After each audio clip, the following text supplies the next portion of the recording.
queridos irmãos, queridas irmãs, a história da humanidade é marcada por várias passagens que mudam o fluxo dos acontecimentos.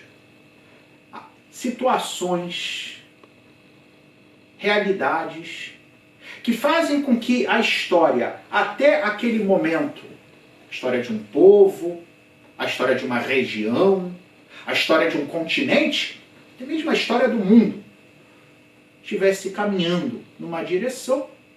E após aquela realidade, uma guerra, uma figura imponente, uma revolução, uma mudança cultural, enfim, algo que faz com que a história mude o seu rumo. E, para quem conhece a história sabe que ao longo dos séculos da humanidade há vários momentos significativos. Porém, não há nenhum momento de transcendência tão profunda e que tão radicalmente mudou a história da humanidade quanto aquele momento em que uma jovem foi visitada por um anjo que lhe anunciou que ela fora a escolhida por Deus para ser a mãe do Messias. Messias este que não era simplesmente aquele que fora prometido e anunciado pelos profetas que seria o grande rei de Israel, aquele que levaria ao triunfo definitivo ao povo elegido. Não, era o próprio Deus que se fazia homem. Era a palavra de Deus que se fazia carne. Era o eterno, o invisível, o onipotente, o onisciente, o criador de todas as criaturas, de todo o universo, de tudo aquilo que há nos céus, na terra e debaixo da terra, que vinha até nós, que assumia uma vida humana no ventre daquela jovem. Não há, queridos irmãos, queridas irmãs, nada de tão extraordinário. Não há acontecimento que possa equiparar-se a este.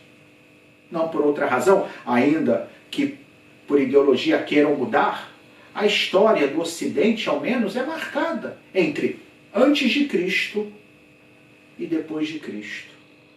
E embora queiram chamar de era comum, alguns que querem de alguma forma cancelar o fato da encarnação do Verbo, não há como, porque basta observar o que acontece com a história da humanidade a partir daquele momento. Já não é mais a mesma, objetivamente. Pois bem, olhando para todos os outros acontecimentos que mudaram a história da humanidade, todos eles estão cercados de situações extraordinárias, cercados de realidades chamativas, realidades que deixavam todos perplexos, né? Imaginemos uma grande revolução, por exemplo, a Revolução Francesa, que para o bem e para o mal marcou a história da Europa e do mundo.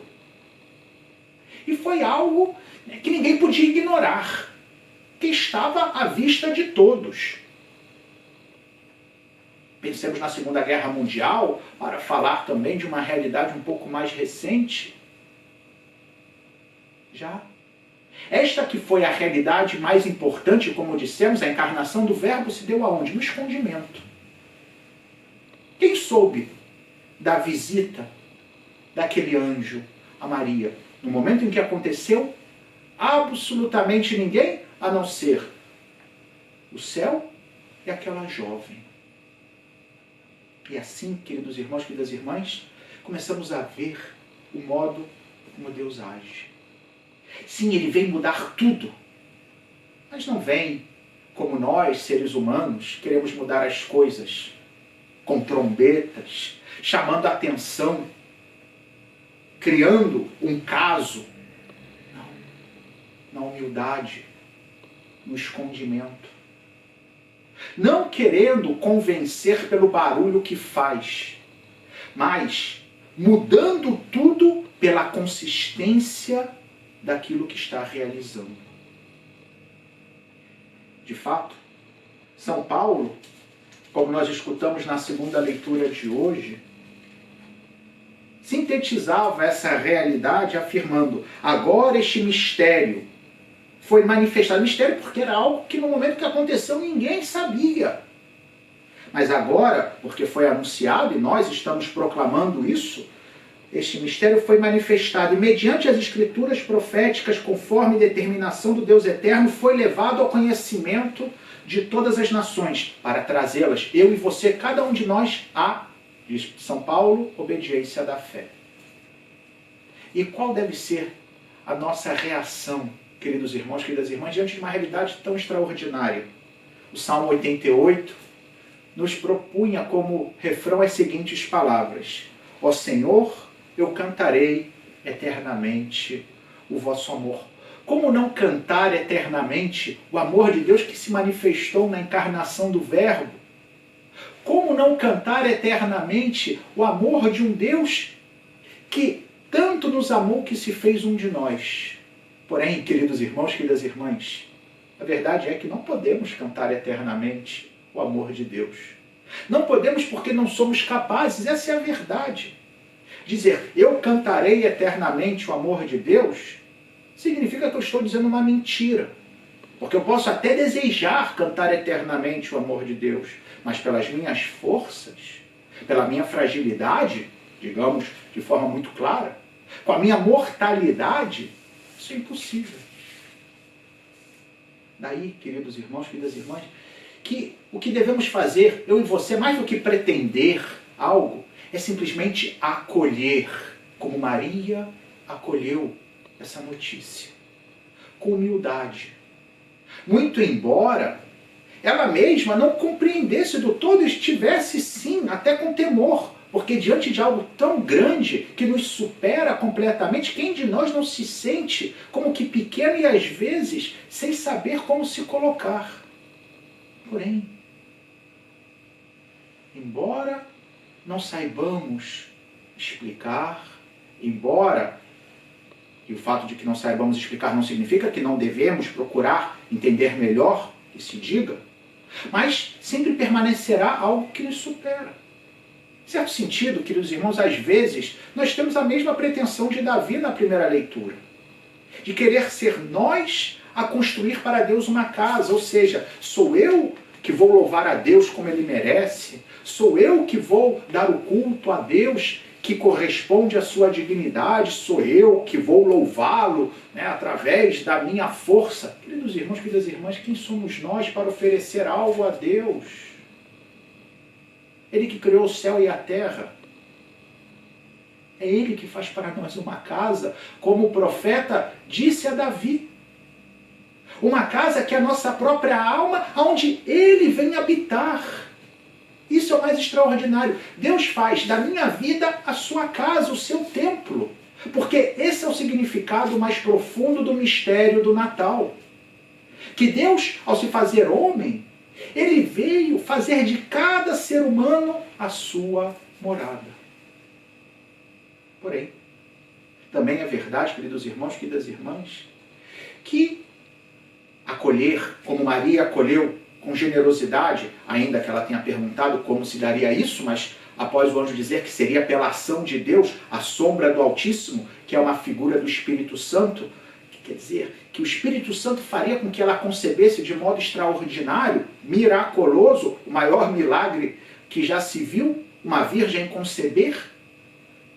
Ela então, com toda a fé, com toda a esperança, com essa confiança inabalável a Deus, diz, eis aqui a serva do Senhor, faça-se em mim segundo a vossa palavra. E nós devemos, como Maria, dizer isso a cada dia. Eis aqui o servo do Senhor. Senhor, quem sou eu para lhe oferecer algo? Quem sou eu para dar algo que vós já não tendes? Porém, eu acolho aquilo que me ofereces. Eu acolho, embora não seja digno, converter-me na vossa casa.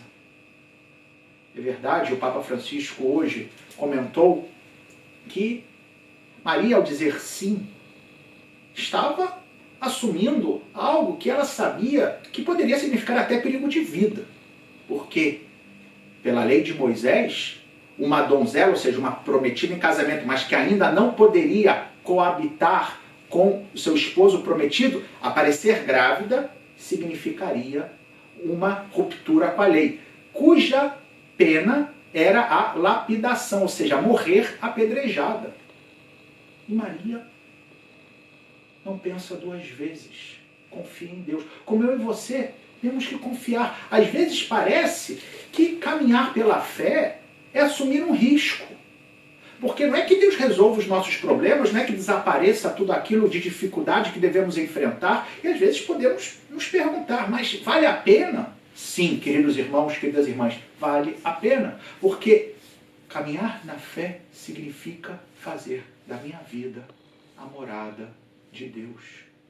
E por que me converto em morada de Deus? Deus que é eterno, Deus que é imortal, Deus que é o Senhor de tudo? Aí sim, com Ele, porque Ele habita em mim, eu posso dizer, Senhor, eu cantarei eternamente o vosso amor. E que assim seja, queridos irmãos, queridas irmãs, uma santa preparação para o Natal é o que eu desejo a cada um. Louvado seja nosso Senhor Jesus Cristo, para sempre seja louvado.